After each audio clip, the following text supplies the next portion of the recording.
21 मार्च 2026 को इस देश से नक्सलवाद समाप्त। गेल्या 40 वर्षांपासून ज्याची दहशत होती, ज्याच्यावर 5 कोटी रुपयांचे बक्षीस होते आणि जो माओवादी चळवळीचा सर्वात मोठा रणनीतिकार मानला जात होता, तो थिप्पिरी तिरुपती उर्फ देवजी अखेर पोलिसांना शरण आला आहे।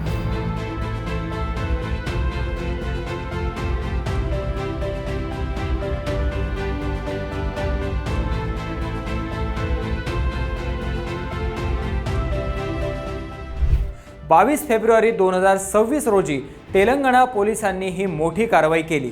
भारत सरकारने नक्षलवादाचा नायनाट करण्यासाठी 31 मार्च 2026 ची डेडलाईन दिली आहे आणि त्याआधीच देवजीचे आत्मसमर्पण ही माओवादी चळवळीसाठी शेवटची खेळी मानली जात आहे। नमस्कार, मी प्रथमेश। आजच्या व्हिडिओमध्ये आपण पाहणार आहोत देवजी कोण आहे, त्याने आत्मसमर्पण का केलं आणि यामुळे नक्षलवादी चळवळ खरंच संपणार का। देवजी, ज्याचं खरं नाव आहे थिप्पिरी तिरुपती, मूळचा तेलंगणाच्या जगतियाल जिल्ह्यातील, 1980च्या दशकात एका सामान्य विद्यार्थ्यापासून सुरू झालेला त्याचा प्रवास थेट माओवाद्यांच्या सेंट्रल मिलिटरी कमिशनच्या प्रमुख पदापर्यंत पोहोचला।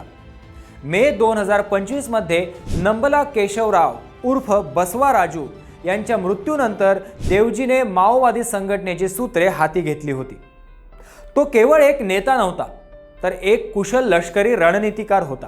असं मानलं जातं की 2010च्या दंतेवाडा हल्ल्यामध्ये ज्या 74 CRPF जवान शहीद झाले होते, त्यामागे देवजीचाच मेंदू होता। आवामी जंग नावाचे त्यांचे लष्करी मासिक तोच चालवायचा। माओवाद्यांच्या इतिहासातील तो पहिला दलित नेता होता जो जनरल सेक्रेटरी पदापर्यंत पोहोचणार होता। पण मग आता प्रश्न असा पडतो की इतका शक्तिशाली नेता अचानक शरण का आला? ताज्या बातम्यांनुसार देवजीने चौकशीत कबूल केलंय की माओवाद्यांनी आपली युद्धनीती बदलली आणि हीच त्यांची सर्वात मोठी चूक ठरली। गोरिला वॉरफेअर म्हणजेच गनिमी काव्याऐवजी त्यांनी मोबाईल वॉरफेअर सुरू केलं, ज्यामुळे त्यांचं मोठं नुकसान झालं। दुसरं महत्त्वाचं कारण म्हणजे अंतर्गत कलह।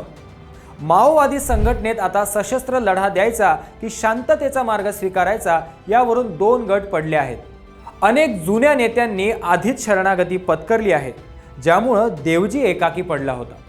कुटुंबाची ओढ आणि प्रकृतीचे कारण देत त्याने 18 इतर सहकाऱ्यांसह तेलंगणा छत्तीसगड सीमेवरील जंगलात शस्त्रे खाली ठेवली। गृहमंत्री अमित शहा यांनी 2026 पर्यंत नक्षलवाद संपवण्याचा निर्धार केला आहे। ऑपरेशन कागर आणि ऑपरेशन ब्लॅक फॉरेस्ट यामुळे माओवाद्यांचे बालेकिल्ले उद्ध्वस्त झाले आहेत। छत्तीसगडच्या अबुझमाड सारख्या दुर्गम भागातही आता सुरक्षा दले पोहोचली आहेत। देवजीच्या आत्मसमर्पणानंतर आता माओवाद्यांच्या पोलिट ब्युरोमध्ये फक्त 1-2 मोठे नेते उरले आहेत। ही चळवळ आता आपल्या शेवटच्या घटका मोजत आहे असं म्हटल्यास वावगं ठरणार नाही। देवजीच्या भावाने थिप्पिरी गंगाधर यांनी माध्यमांना सांगितलंय की 40 वर्षांनंतर आपल्या भावाला पाहण्याची त्यांना संधी मिळणार आहे, यामुळे कुटुंब आनंदी आहे। देवजीचे आत्मसमर्पण हे केवळ एक व्यक्तीचे शरण येणे नाही, तर एका विचारधारेचा पराभव आहे। तुम्हाला काय वाटतंय? देवजीच्या जाण्यानं नक्षलवाद पूर्णपणे संपेल का? तुमच्या प्रतिक्रिया कॉमेंट्समध्ये नक्की कळवा। व्हिडिओ आवडला असेल तर लाईक करा, शेअर करा आणि अशाच सखोल माहितीसाठी आमच्या चॅनलला सबस्क्राईब करायला विसरू नका। धन्यवाद।